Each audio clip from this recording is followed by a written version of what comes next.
Hello everyone and welcome to our latest webinar. Thanks for joining me. My name is Rob Newton. I'm the marketing manager here at Visual Impact.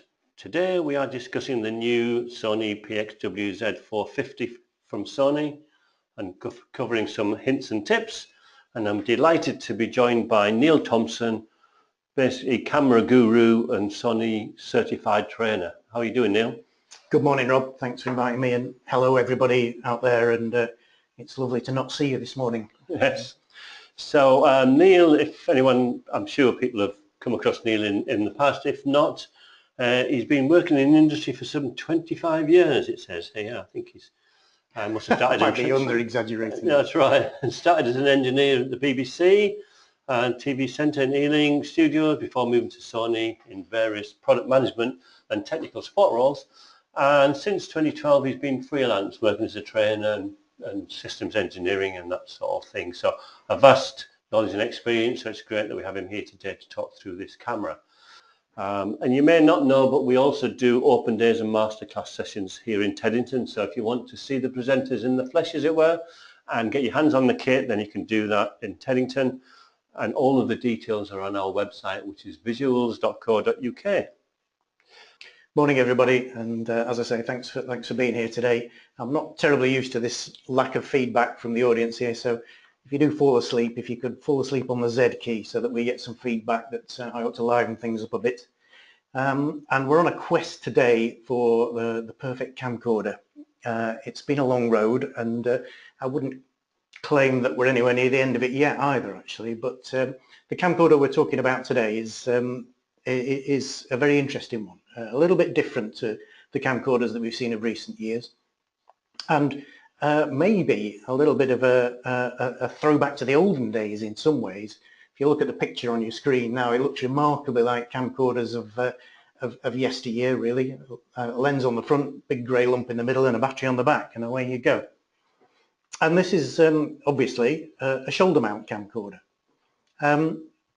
I've been involved with camera people a lot over the past few years, and they all kind of have one sort of objective: to try and find the one camcorder that's going to do everything for them all day without to swap kit and swap lenses and interrupt the production in order to rearrange the configuration of equipment.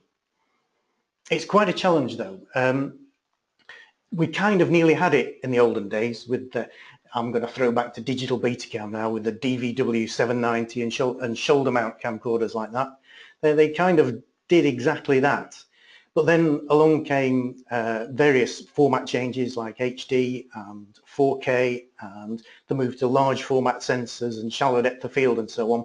And all the rules changed, and it's been quite difficult ever since then to find one camcorder that's going to do everything for you. So our objective today is to find a shoulder mount traditional camcorder that ticks the 4K box. And most of the people who've been buying into 4K in the last few years or so have gone down the large format single sensor route, mainly because that was the only option there was, really.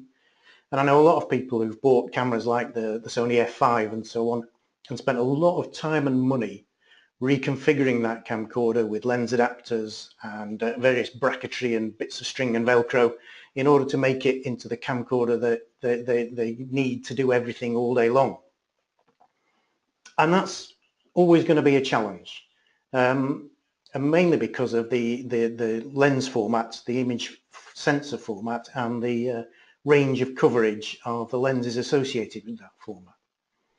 So the camcorder we're looking at today, the Z450, PXW-Z450 to give its full and slightly cumbersome title, is a 2/3 inch lens mount camcorder, and it's a shoulder mount, traditional flavour as it were, and with a wide range of recording options, low power consumption, decent viewfinder, and quite a lot of fancy features actually that are incorporated in it. Oh, and of course compact and lightweight.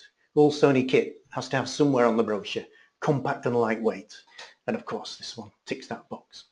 In fact, what we're looking for is something that's a bit like a PXW X400, if anyone knows that camera, but with a 4K sensor glued in at the front, sort of, and that's kind of exactly what it is, really. And we're going to start at the front end of the camera looking at the sensor of the PXW Z450. And as I've already mentioned, it's a 2/3 inch sensor, straightforward bayonet B4 lens mount, and any old lens that's been gathering dust in the garage from SD through HD right the way through to 4K with a B4 mount will fit on the front of this camera.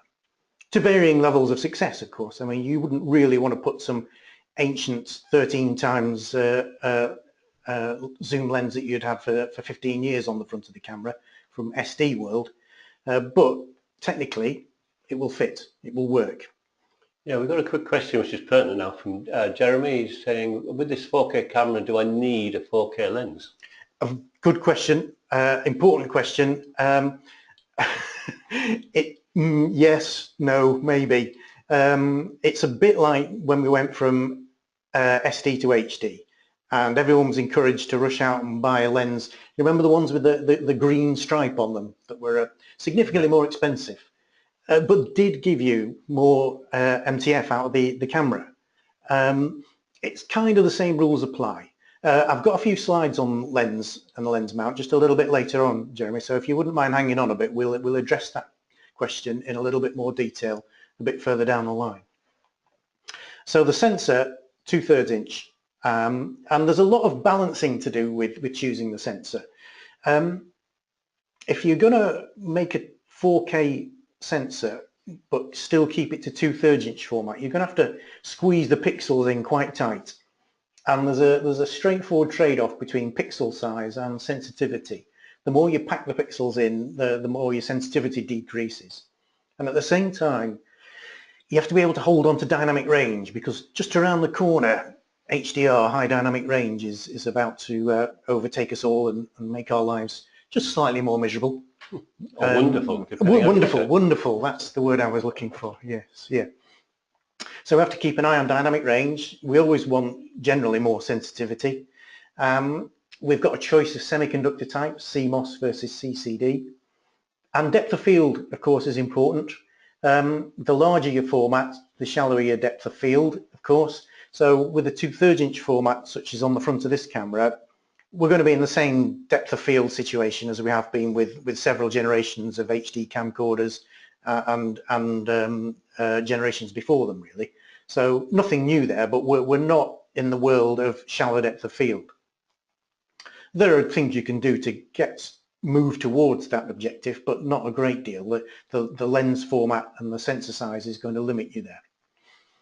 But the other side of the coin there is that you will get the range of zoom that you've been used to for many years with your HJ22 or your Fujinon equivalent or whatever, where you've been able to stick one general purpose, expensive, high quality lens on the front, and it's been able to do everything for you all day long. So you've got a balanced lens mount, the range that you get from your lens, and also the power consumption of the sensor and the cost of the sensor, all these things. And the final decision on this camera is slightly unusual, really. It's a CMOS chip, nothing unusual about that. The Exmor R series, which the technology is very proven and extremely high performance. It's 4K, it ticks that box, and if you get your magnifying glass out and count your pixels, you'll find there are 4096 by 2160. It's the same actual physical bit of silicon as is used in the hugely successful HTC 4300 studio camera, which is very widely used. I was watching it on the Champions League last night from the Etihad. So it's a well-proven bit of semiconductor there, but the big difference here is that there's only one of them.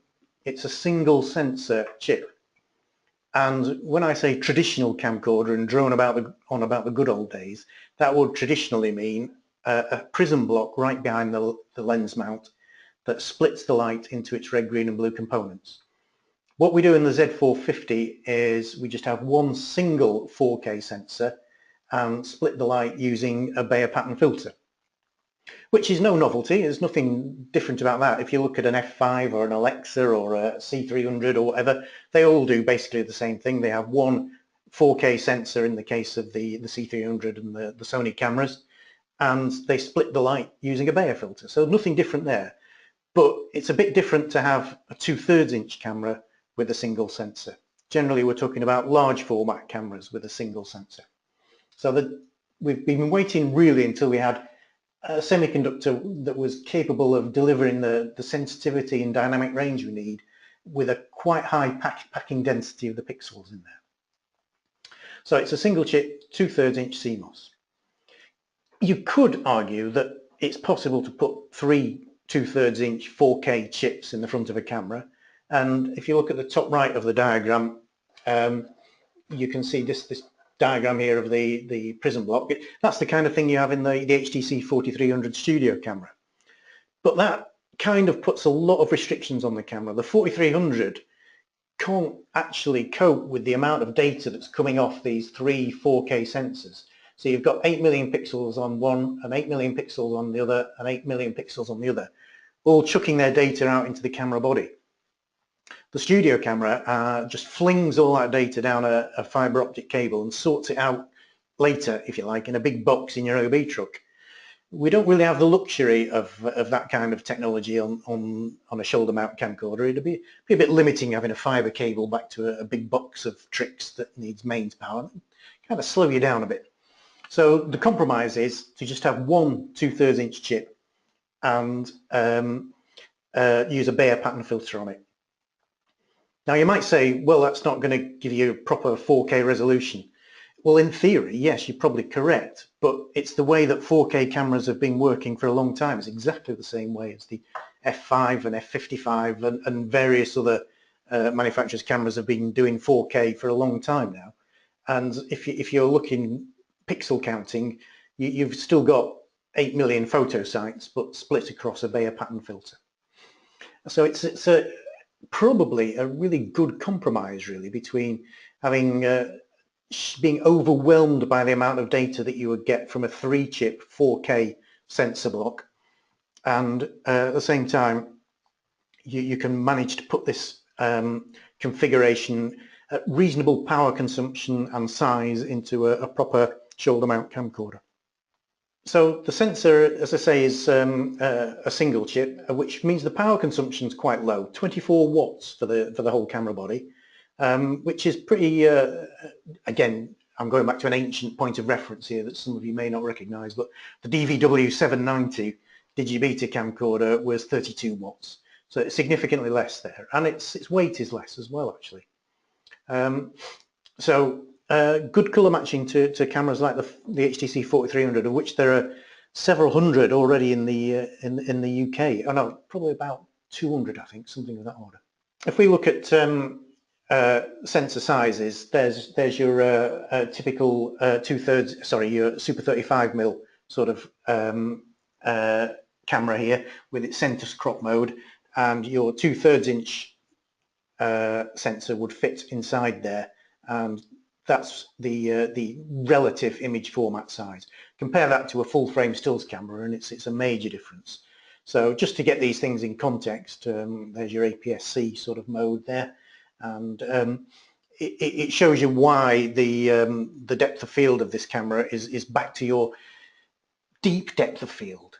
Shall we call it deep depth of field? It sounds good, that. Yeah, it does. Yeah. I mean, when shallow depth of field came along, that was all the rage because it had a name. So I think if we swing things back a bit and give a 2/3 inch chip the name of a bit of marketing here called for here, Rob, I think so. We can rebrand it as deep depth of field. So there are prism blocks are expensive. They introduce sort of aberrations as well. So if you go straight through to a single chip with a Bayer pattern filter, there are advantages to it as well. So that's the sensor of the camera, and the general rules of 2/3 inch sort of apply. Well, we're still on the sensor. Excuse me, Michael's got a question about the difference in picture quality between the 2/3 and the 1-inch sensors. Is it just low light sensitivity, or are there other differences? The 1-inch sensors, I like the 1-inch sensors actually. They're used on a couple of cameras called, for instance, I think the X70 and the Z150 that might be the reference here. They're kind of a little bit of a halfway house between the two formats. but there's no real range of interchangeable lenses available for 1-inch format sensors. All the Sony cameras, at least, that use that sensor all have their own individual built-in lenses. So we want something that's you're able to use an existing range of lenses from the usual manufacturers, Canon, Fujinon and so on, that will just clip onto the front of the camera and be good to go. And yeah, you could argue that 1-inch would be a good move, and in some cameras certainly is. It would very slightly reduce the range of lenses that you're able to use, because simple rule, the bigger the image format sensor, the smaller range of zoom you're going to get. So it's a constant trade-off, and a decent balance point is probably a 2/3 inch. Okay. At least it is for today, until we do the seminar about the Z150. The wonders of the 1-inch. Yeah, the wonders of the 1-inch sensor, when of course it'll be a different story altogether. So with your 2/3 inch, you get a big zoom, smooth servos, integrated wireless operation, which we'll come to a bit later, wireless mic slot, so you can just slot in your wireless mic receiver, and no bits of Velcro and dangling wires and so on. Proper rugged connectors, proper BNCs, a disappointing lack of a rat's nest of accessories that always look good on your photo on Facebook or whatever, but actually tend to get knocked off and damaged in the real world. And simple, straightforward audio interface, control layout. It's the kind of camcorder you can stick on your shoulder and will feel immediately familiar to a lot of people. And of course, deep depth of field, it's the new thing. You can get a little bit of shallow depth of field going on, and just to put things in context, the difference in depth of field between a Super 35mm sensor and a 2/3 inch sensor is covered by 2.5 stops of aperture. So if you were to open your aperture 2.5 stops wider on your 2/3 inch camera, your depth of field would be about the same as it is on a Super 35mm camera. So again, just to keep things in context, on the right hand side of the screen here there's a half stop scale, and if you had I don't know, an f5 for instance, with a lens that was operating at f4, not particularly fast lens, you could put a very fast f1.7 lens on your Z450, and you would, if they were both wide open, you would have roughly the same depth of field. So there is something you can do. And if you can't do that, you just open up the lens as far as you can and move a long way back from the action, or use some kind of strange adapter that we've stopped using quite some time ago. Okay, sensitivity, signal to noise, important obviously. The sensitivity of this camera is in 50i mode is about f11, which is about the same as a PXW X500 or 400. I think they're actually f12 or thereabouts, so a tiny bit less sensitive. But technology is advanced, and despite packing the pixel density quite tight, we've still got a proper sensitivity figure out of this camera. None of this ISO rating nonsense. It's a proper old-fashioned F or T-stop rating of the camera. Actually, in terms of ISO rating, it's probably about 1,000 to 1,500 ISO, something of that order, if that's of any relevance to people. Got a question about, is the sensitivity for 25p with a... Is that a oh, sorry, just going back. Yeah. Matthew? Sensitivity of 25p with a 50Hz shutter would also be f11, same as 50i. So okay, it is a native progressive scan sensor. Now, it sounds as though this is a totally new camera, and it is kind of a totally new camera, but it also owes something to the PXW X400. I don't know if anybody's ever used it, but it is kind of like, as I mentioned before, an X400 that's had a 4K block glued on the front of it. And as if by magic, it becomes the PXW Z450. And pretty much all the features, knobs and buttons, menus, connectors and so on, apart from one or two that I'll mention, will be instantly familiar to anyone who's used an X400. If you've used one of those cameras, you can pick up this Z450 and it will be oddly familiar, because it is actually the same camcorder. And the X400 actually made in the Pencoid factory, made in the United Kingdom, which is something to be proud of there. I'm not quite sure whether Z450 is. I think it will be. They're already just starting to make the 4300 studio camera, so I'm very much hoping that the Z450 will be made in Pencoid as well. And because of that, if you've already got an X400, you can actually have it upgraded to make it into a Z450, and it just sprinkle a bit of magic dust on. Well, I say that, sprinkle a 4K sensor block in the front end of it, and hey presto, it becomes a Z450 in every respect. Complete conversion. It's going to be a little bit expensive. I have to start with the price tag, of course. Oh, just as a point of reference, the cost of the Z450 itself is somewhere less than £25,000 for just the camera body, just to get things in context here. So the Z450, you can put a new block in the front of it, and there's a main DPR circuit board needs changing. An extra connection box extension sort of lump goes on the side of it. A new logo sticker, of course, shiny gold 4K logo.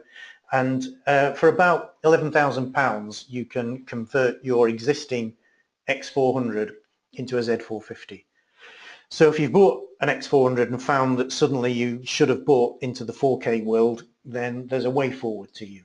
And providing that way forward, that sort of continuity is very important these days.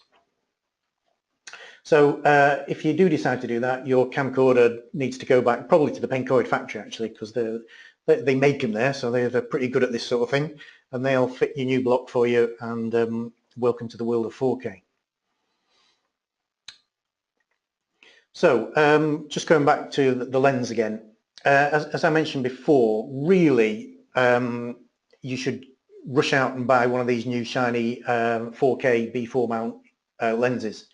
And Fuji and Canon and others have some fabulous bits of glass here, and you can physically measure the improvement in MTF by using these pieces of glass, particularly in corner resolution, and particularly when you use something like the 2x extender or something like that. But that was kind of the same way as it was when we went from SD to HD, and many people got on for a long time using SD lenses on HD cameras. And I have a suspicion that the same will apply in the 4K world. People will be using high-end HD lenses as they're good enough for 4K recording. The message, I think, from Sony is high-end HD lenses will be a good idea. Nothing too cheap and cheerful, perhaps, because it's going to maybe let the side down. And if I was you, if you're using an HD lens, I would personally make sure it's ALAC capable. Sony has a built-in automatic lens aberration correction system that can correct for chromatic aberrations to a degree, and works really well. It talks to the camera and tells the camera about any possible chromatic aberrations at any given focal length, and applies a correction inside the camera. And for sort of colour fringing effects and that kind of thing, works really well. But only HD lenses from the last, well, probably 4 or 5 years actually, so they don't have to be that new, but I would at least make sure if you are using an HD lens that it's got ALAC capability. Okay, codecs and recording formats, you always got lots of those, goodness me. A typical Sony diagram here of all the different bits and pieces. If I just skip forward, there's a couple of pages of immensely complicated tables here of the different flavors and codecs and frame rates and resolutions. Are we going to go through those page by page? Yeah, we'll go through them individually, one by one, and then describing great detail. No, I'll try and summarize from this page here actually. Just to focus on the 4K formats. And here, of course, we have to confess that we've been saying 4K all down the line, and of course it isn't 4K, it's UHD. Yes, sorry, Rob. I'm afraid Sony, everybody I know is just as guilty of this. We use the terms 4K and UHD interchangeably when we shouldn't. Apologise for that. The actual pixel count in its pseudo 4K mode is actually the 3840 by 2160, the UHD modes. So 16 by 9 rather than 17 by 9. I don't think that's an issue at all, really, unless you're making a movie on the Z450. And to be honest, that's not really the market it's aimed at. There are other cameras that might be more appropriate. So for broadcast and TV work, and you're always going to be pretty much in 3840 by 2160. And in the UHD mode, it has a couple of modes of operation. Variable compression rates. You can either choose to use XAVC Intra, the exact same compression system that's used on many Sony camcorders from the F5 through to Z150 and so on, or you can use a long group of pictures codec on the right hand side of the diagram here. And this is going to determine your write speed, your data rate, and in its default mode, if you like, is probably going to be 50p at quad full HD or UHD as it's more normally called, 300 megabits per second. So it's a fairly high write speed, 300 megabits per second, but again similar to you'd find in an F5 or 55. If you want a quick rule of thumb, if you divide that by 2, so that's 150 gigabytes an hour. So if you divide your megabits by second by 2, that gives you gigabytes an hour. So 150 gigabytes an hour. So if you've got a 128 gig card, it's going to last, what, 45, 50 minutes, something of that order. You can also choose to use the long group of pictures codec, which reduces by a factor of 2 or 3 the data rate to 150 or 100 megabits per second. Your recording duration goes up by the same factor, of course, and you're compressing the data harder using a long group of pictures codec. I personally find long group of pictures a really useful tool to have in the armory. A lot of people have a bit of a thing about long group of pictures and don't like it for some reason or another. To my mind, it's just a really efficient way of encoding your data. But you can choose either way. Use whatever codec you like. I don't think anyone's going to accuse Sony of not putting enough options on the camcorder in this particular case. Also got the usual range of HD options, of course, further down here. XAVC, 200, 150 megabits per second. Long group of pictures, 50, 35, 25 megabits per second. And it's also got good old-fashioned MPEG 422 HD 50 megs, or even 35 megs. Or even, if you want to go right down the scale, DV-Cam. That's continuity for you to the olden days. Ooh. So a range of different operating points for different codecs. exFAT and UDF, which are the different file allocation systems. exFAT, the more modern, up-to-date one. UDF, if you want compatibility with XD-Cam optical disc camcorders. So just quickly onto media. Again, another typically useful Sony chart here of what you can use with what. I'll summarize it basically, if you don't mind. Just use S/S Pro Plus cards or XQD G series with a caddy, and that will handle anything you can throw at the camcorder. There are various generations of things like XQD cards with funny other letters. Just stick to the G series. You know you won't go wrong with the G series. They've come down in price quite significantly over the past year or so, and they're typical Sony product, really. Solid, reliable, a little bit expensive, and you can buy a caddy for about 50 quid or so that makes your XQD cards look like an S/S card. I personally would use those. S/S Pro Plus is the safe as houses solution, more expensive, but if you already got Pro Plus cards from an F5 or an F55 camera, then there'd be a good solution too. You can put a caddy with and use an XD-XC card in the camcorder, but only on the low stress codecs like MPEG 50 megabits per second and so on. Just a quick note, a feature that I find quite useful on these things that is appearing on more camcorders. These days you've got a USB 3 socket on the side of the camcorder. You can just plug a USB 3 drive into it and copy all your data off your cards onto that drive without involving a laptop. It acts as a USB 3 host, which is nice.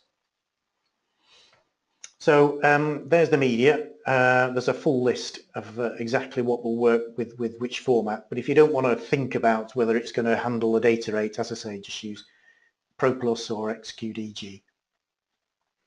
A word about proxy files. As well as recording your main image files, you can stick an SD card into a little slot in the side of the camcorder here, and that will record proxy files at various resolutions for you.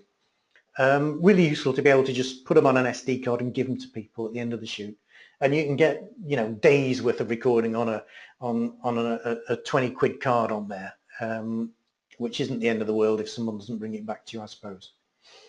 Various resolutions you've got available to you, and actually the 9 megabits per second 1280 by 720 doesn't half look good actually. So if you have to upload something to the cloud using your network capabilities on this camera, that's typically the sort of data rate that you might use, and the picture quality is remarkably good.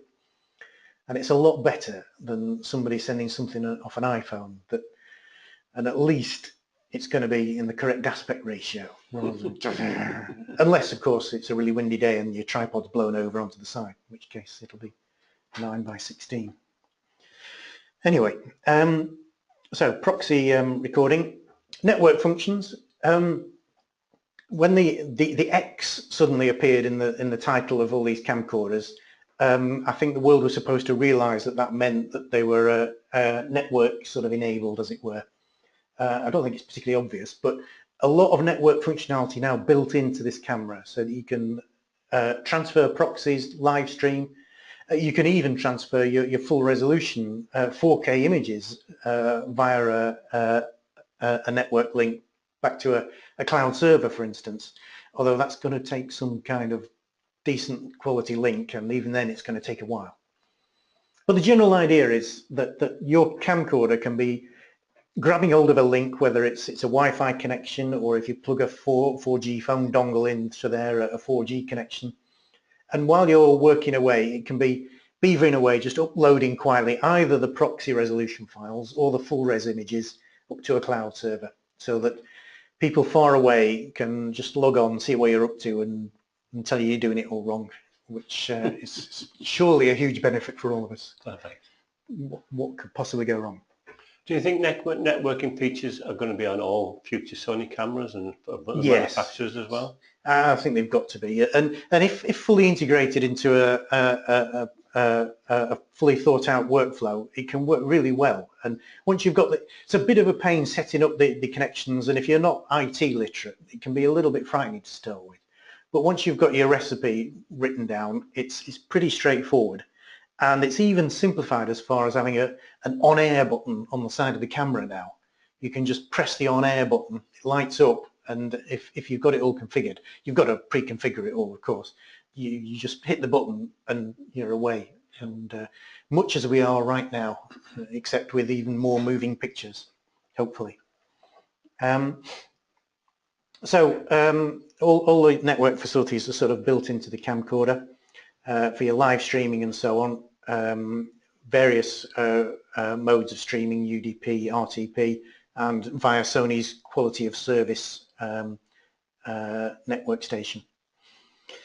But that's a whole other day of your time that we could take up with that sort of stuff. I'll just pick out a few other features as well. As we said, true 4K resolution. So in terms of resolution wise, its resolution is going to be similar to something like an F5 or an F55 really, in terms of pixel spotting, because as I say, it's still got the 8 million pixels on there, just split via a Bayer pattern filter. 3.6 kilogram weights, B4 mount lenses, some other odd bits and pieces that you might be used to with the X400, like an SDI pool feed input, so you can connect an HD SDI input feed from any other source and record it directly onto your SBIS or XQD cards or whatever you might be using. Okay, appearance-wise, it's exactly as the X400 camcorder, and indeed several other camcorders, pretty much like the 500 as well. There's the online button that I mentioned before. near field communication, so you can wave your smartphone at it. It will connect automatically and launch Content Browser Mobile so that you can remotely monitor, start, stop your pictures and have fairly basic remote control, including remote control of the lens under some circumstances. 4K badge on the side of it, which that's what you pay your money for. And on the side of the camera, one of the only real difference is that it's got a few extra SDI connections. 4K, you can force it down a single BNC cable, but Sony's view is that A, it's not a ratified standard, and B, it doesn't work terrifically well. It doesn't go very far at all. The best way to ship 4K around is what's called Quad-Link HD SDI. And Quad-Link, as the title suggests, means you're going to need 4 SDI connectors. And for that reason, they've bolted on in a little power bulge there a couple of extra BNC cable connectors, so that you can hook this up to a Quad-Link SDI infrastructure, whether that's an OB truck or just a monitor or whatever it may be. And that gives you kind of the ultimate quality there, that you can put 4K at 50p down a decent length of cable on a secure connection using these 4 BNC cables. And just a word of caution though on this, that's the only way of getting 4K out of the camcorder. If you want to monitor 4K, you would need that. And here's the kicker here, that it's to enable that Quad-Link SDI connection is an extra software license key that will is a chargeable upgrade at a later date. It's not available right now, but will be available shortly if you want to monitor in 4K. The HDMI signal doesn't actually have 4K on it, so if you want to monitor in full 4K, then you will need to pay for the extra option license key and connect to a Quad-Link SDI monitor. Though to be honest, location monitoring, I can't honestly see why you'd need 4K. You're probably going to be looking at modest size field production monitors, and viewing angles and so on mean that it's not really essential to have 4K for your location field monitoring. Just a quick reminder of the fact that it's going to be an extra license key upgrade for that 4K output there. Couple of limitations on launch. It's always version 2 software, isn't it? And the same goes for this. Version 2 is later in the year and will enable simultaneous recording on 2 slots of the S/S slot interface. It will enable cached recording, interval recording, and slow and quick mode. Just a word about cached recording though, that it's not supported in intra-frame quad full HD. If you have a look at the bottom here, you can still do cached recording in quad full HD up to a 4-second maximum if you're using long group of pictures, but at intra-frame, the sheer volume of data coming out of the sensor is too much for the temporary RAM that you need for your cache recording, and it can't do that. So if you want cache recording in 4K, then you're going to need to be in a long group of pictures codec mode. There's a flash band reducer built in because it's a CMOS chip, but then it's pretty good in terms of its rolling shutter artifacts. Well, very good really, and already well established, as I say, on outside broadcasts. This same sensor is being used every day by the major OB companies, and doesn't seem to be an issue at all really, the rolling shutter. It's how you do the rolling shutter that's important, not simply whether it has one or not. Standard gamma, hyper gamma, user gamma, same as many other different camcorders. S-Log gamma is one of the things that's under study, I believe. Please don't quote me on this, but it's being considered, I think, for some future possible implementation. To be honest, you could use the user gamma facility of it and draw your own S-Log 3 to if you were felt that way inclined. some of the bits and bobs on the camcorder, GPS data, that sort of thing, which is pretty useful actually. I just want to mention about accessories and so on. Two types of viewfinder connector. So you can connect to the rectangular type viewfinder connection devices, or the good old-fashioned round 20 pin. Don't forget, it doesn't come with a viewfinder, so when you open the box, please don't be disappointed to find that you've nothing to look through. You're going to have to buy a viewfinder to go with it. And might I recommend the HDVF EL30, typical Sony product again, a little bit on the expensive side. It's about five and a bit £1,000 for this viewfinder, but it's a full HD OLED screen. We're always playing catch up.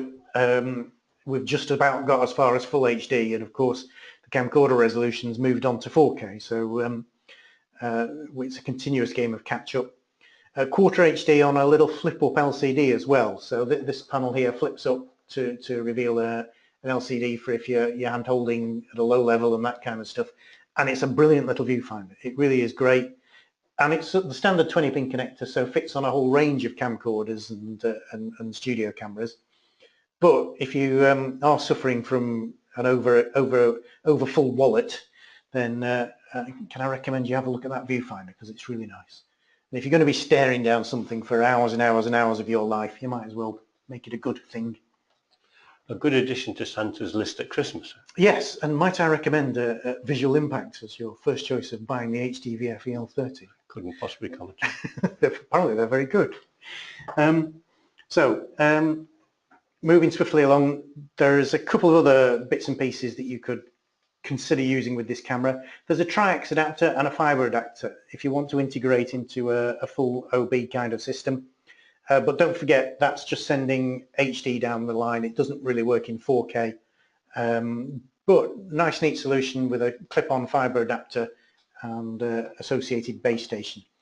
Just one word of caution, that your return video will need an extra BNC cable on this because of the limitations of the system. Otherwise you don't need that if you don't need a return video.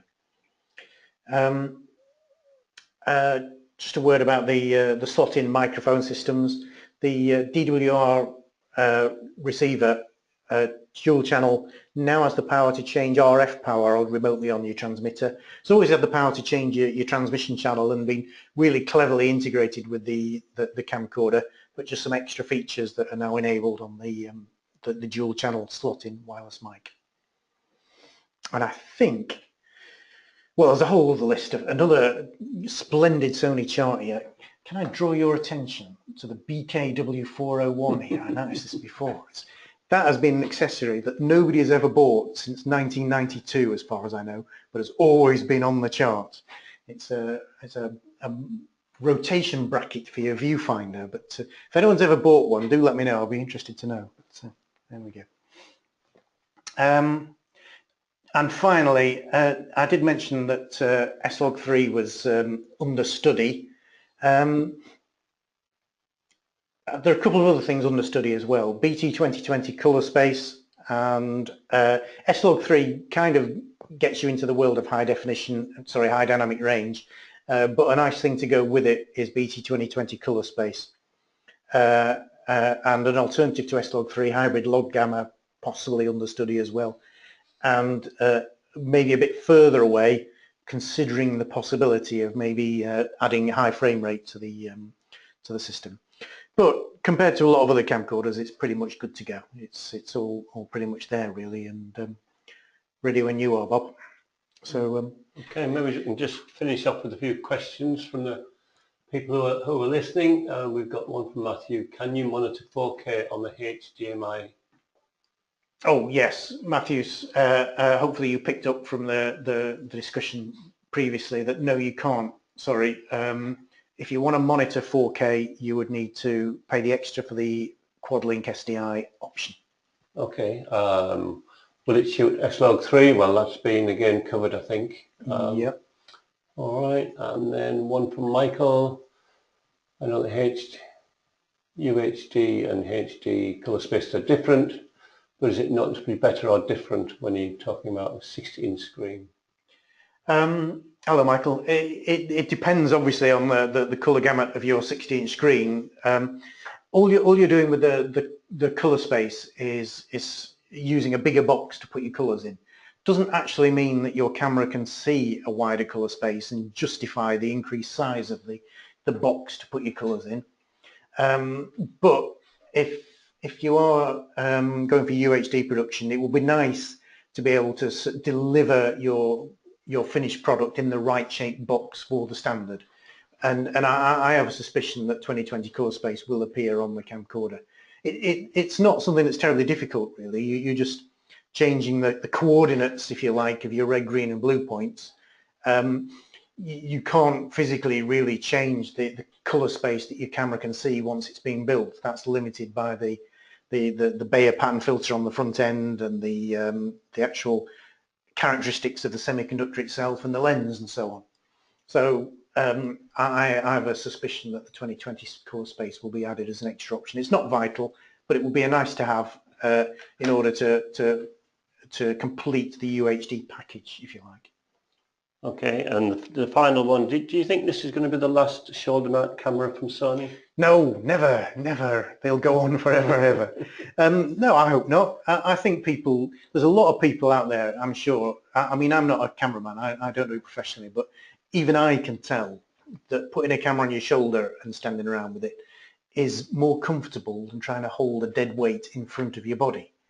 And I'm sure people who are proper camera people will back me up on that, that shoulder mount camcorders are ergonomically better if they're designed right. And then Sony have put a lot of effort into trying to shift the weight towards the back a little bit, because the tendency is these days that all the glass tends to get a bit heavy, particularly if you put a nice expensive 4K lens on the front. And they've tried very hard to make sure that the center of gravity is right over your shoulder, sort of thing, to push the weight straight down your body, instead of giving you back pain that something held in front of you might do. Excellent. Okay, I think we've had all the questions now, so unless anyone's got any last questions they want to ask, then we'll wrap it up. No, it's all quiet on the Western Front, which is good. So thanks, Neil, for coming along. Thank you. And presenting as always in your fantastic style, relaxed and humorous, which is great. And I'm sure a lot of people got a lot out of it. So thank you for the people who have been listening and joining in and making it interactive. Hope you enjoyed it, and hopefully we'll see you again soon. So bye for now.